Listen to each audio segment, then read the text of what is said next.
Bonjour à tous, aujourd'hui je vous retrouve pour vous montrer le menu vidéo du X-T3. Alors on va pas partir dans des choses trop compliquées, hein. Je veux juste vous montrer à quoi ça ressemble et quelles sont les options pour que vous puissiez vraiment identifier à quel point, dans le test je disais que c'était un appareil photo, un appareil vidéo dans l'appareil photo, à quel point on retrouve absolument quasiment tout le menu de l'appareil photo, mais en partie vidéo pour vraiment séparer les choses. Allez, on va y aller. Donc ici, je suis en firmware 1.01, menu vidéo, et ici, on va se retrouver devant 5 pages d'options. Alors évidemment, la première, ça va être de choisir la définition. Vous pouvez utiliser du 17/9 DCI, donc le format cinéma. Ici, je suis sorti. Vous pouvez utiliser le format 4K ou vous pouvez filmer en ultra haute définition, donc en 1080p 16/9. Vous avez le choix entre 25p, 24p, enfin tous les formats standards, quoi, y compris le 60p, donc même en 4K. Et ensuite, vous avez des bitrates, donc 50, ça fait vraiment pas beaucoup, 100, c'est plutôt la moyenne, c'est plutôt ce qui est bien, 200, vous êtes déjà sur de la super qualité, et 400, c'est vraiment quand vous voulez quasiment pas compresser votre vidéo et avoir la meilleure des qualités. Mais alors là, il va vous falloir beaucoup d'espace de stockage. Alors, vous avez le codec H264, H265, donc Fuji a mis un petit mémo pour vous dire si c'est en 8 bits ou en 10 bits. Les bits, ça sert à savoir en fait la qualité des dégradés d'image. En fait, c'est le nombre de couleurs qui vont être mis en disposition de votre vidéo. Ça change absolument tout, hein. J'ai plus les chiffres en tête, mais on passe du simple au quadruple en termes de tonalité, de couleurs disponibles. Donc vous allez avoir des couleurs plus riches, des dégradés plus riches, bref, votre vidéo va être de meilleure qualité.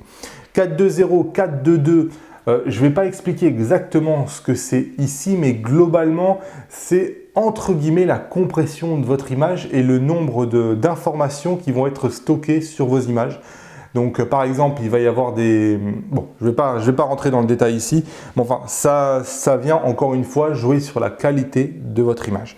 H264, c'est le format standard qu'on utilise depuis tout le temps. Le H265, c'est son remplaçant qui est capable de supporter des bitrates beaucoup plus importants. Il y a un meilleur taux de compression. Bref. Pour faire des vidéos, aujourd'hui, on utilise plutôt du H265, sauf à avoir un ordinateur qui n'est pas compatible, par exemple, mais aujourd'hui, quasiment tous le sont.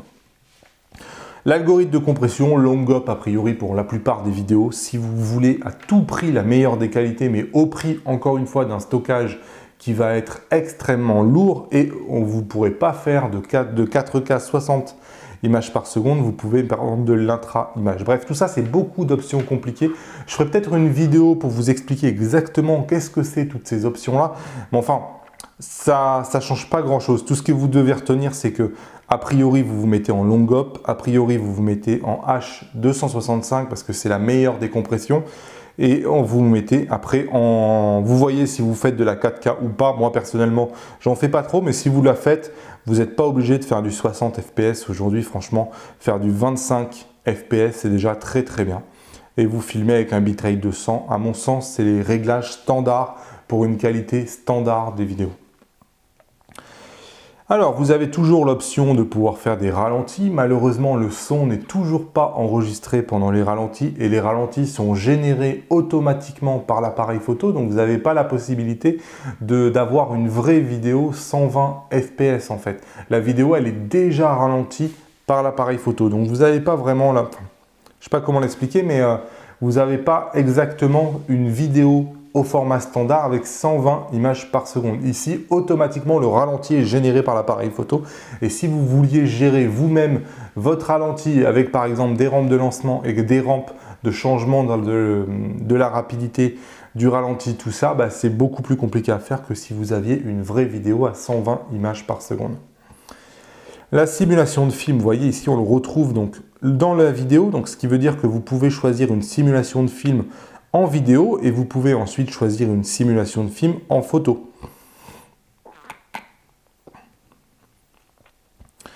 On a la possibilité donc de refroidir ou de réchauffer l'image, hein, comme en photo, mais ici en vidéo. On peut choisir une balance des blancs. Vous pouvez donc choisir votre plage dynamique. Vous avez la possibilité, exactement comme vous le faisiez pour la partie photo, de changer, de personnaliser les tons de lumière, les tons d'ombre, les tons de couleur, les tons de détail, la réduction du bruit.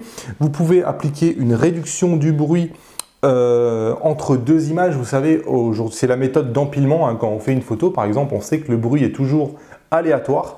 Donc, si vous comparez deux images, le bruit a changé entre les deux images et donc vous avez la possibilité de détecter le bruit et de réduire le bruit donc puisque vous l'avez détecté. Et en fait, ici, l'appareil photo va le faire en vidéo pour vous en dynamique, mais il ne pourra pas le faire en 4K 60 images par seconde. Enregistrement F-Log, donc c'est le format entre guillemets RAW. Alors c'est pas du RAW, mais c'est un format très désaturé qui va vous permettre pas mal de choses ensuite au post-traitement de votre vidéo, au montage. On a la correction des vignetages qui est toujours présente. On peut choisir une mise au point sur une zone ou une mise au point automatique sur tout le cadre. On peut changer la sensibilité du suivi. Est-ce que le suivi reste accroché sur un point précis? Est-ce que ce point précis va varier? À quelle vitesse vous le variez? Vous pouvez changer la vitesse de l'autofocus pour régler si ça doit faire des transitions lentes entre deux positions autofocus ou au contraire si ça va très très vite. Vous pouvez donc activer la détection des yeux sur l'œil gauche, sur l'œil droit. Donc tout ça, c'est parfaitement possible. Vous avez l'assistance de mise au point avec le focus picking même en vidéo. Vous pouvez faire une vérification autofocus, donc vous pouvez zoomer dans l'image en vidéo. C'est possible aussi, tout ça c'était impossible avant. Vous pouvez donc lui dire si vous avez un enregistreur externe, est-ce que vous envoyez de la 4K ou est-ce que vous envoyez une image standard. Vous pouvez lui dire donc la même chose pour le 1080p.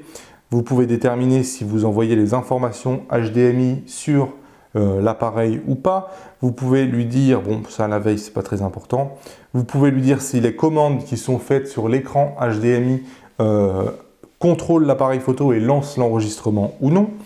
Vous avez maintenant les zébras, donc vous pouvez choisir le sens des zébras. Ici vous voyez par exemple ça c'est des zébras, si je pointe ma lumière, je peux mettre des zébras vers la gauche ou des zébras vers la droite. Vous pouvez lui dire à partir de quand, de quel niveau de luminosité vous voulez des zébras. Donc tout est configurable, hein, vraiment c'est extrêmement bien fait.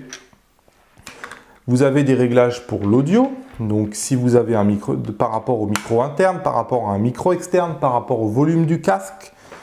Et vous pouvez activer un filtre passe-vent ou un filtre passe-bas. Donc vraiment c'est très très complet. Vous avez évidemment des codes temporels qui peuvent être générés si vous avez besoin de synchroniser plusieurs vidéos. Et vous avez toujours ce réglage de morse que j'appelle moi qui va vous permettre de faire clignoter une diode pour vous prévenir si ça enregistre ou si ça enregistre pas. En fait, il va y avoir tout un système que vous pouvez personnaliser cette diode là pour dire comment doit être, dans quel état doit être la diode allumée, qui clignote ou éteinte en fonction des situations d'appareil photo.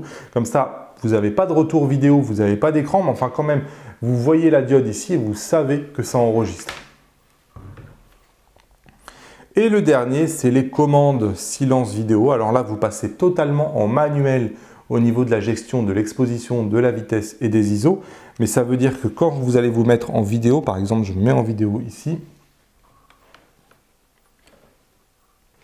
Alors ici, je vais vous mettre justement les informations HDMI parce que sinon, vous ne voyez rien.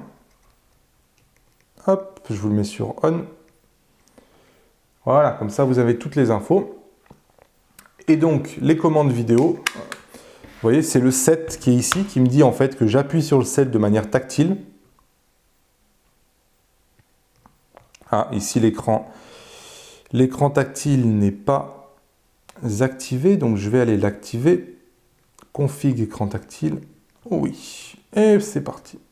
Donc maintenant, si j'appuie sur 7, j'ai ce menu qui est entièrement tactile ici, sur lequel je peux venir par exemple, sans toucher la moindre molette, je peux venir changer mes ISO.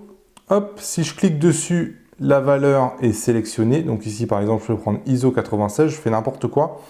Je peux changer même l'ouverture de mon objectif. Je peux changer le niveau de filtre, l'audio, je peux changer le niveau du casque, la simulation de film, la balance des blancs, tout ça sans toucher la moindre molette, sans faire de bruit finalement. Parce que quand vous allez changer les molettes comme ça, potentiellement vous allez pouvoir faire du bruit.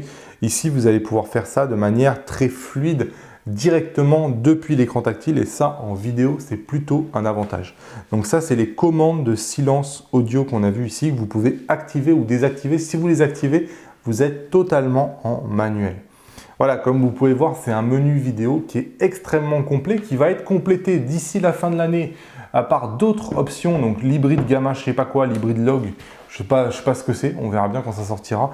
Moi qui a priori les Panasonic l'ont et a priori on pourrait même avoir les waveforms en 2019 d'après une indiscrétion que j'ai eue. Donc bref, quelque chose qui en vidéo est extrêmement complet. Rappelez-vous, donc ça c'est un extrait type masterclass. Donc si la masterclass du X-Trade 3 vous intéresse, on va parcourir les menus ensemble, on va parcourir les molettes, classe-fuji.com et moi je vous retrouve là-bas très bientôt. Comme d'habitude, lâchez-moi les pouces levés vers le haut. En complément de cette vidéo, vous pourrez recevoir les 12 conseils pour le fugiste débutant en cliquant ici. Dites-moi en commentaire, est-ce que ce menu vidéo, il vous plaît? Est-ce que vous venez de chez Panasonic ou de chez Sony ou d'une autre marque et il y a quelque chose qui vous manque? Donc dites-le en commentaire. Est-ce que ça vous semble vraiment très attrayant tout ça? Bref, je vous retrouve dans les commentaires. À bientôt sur la chaîne. Salut!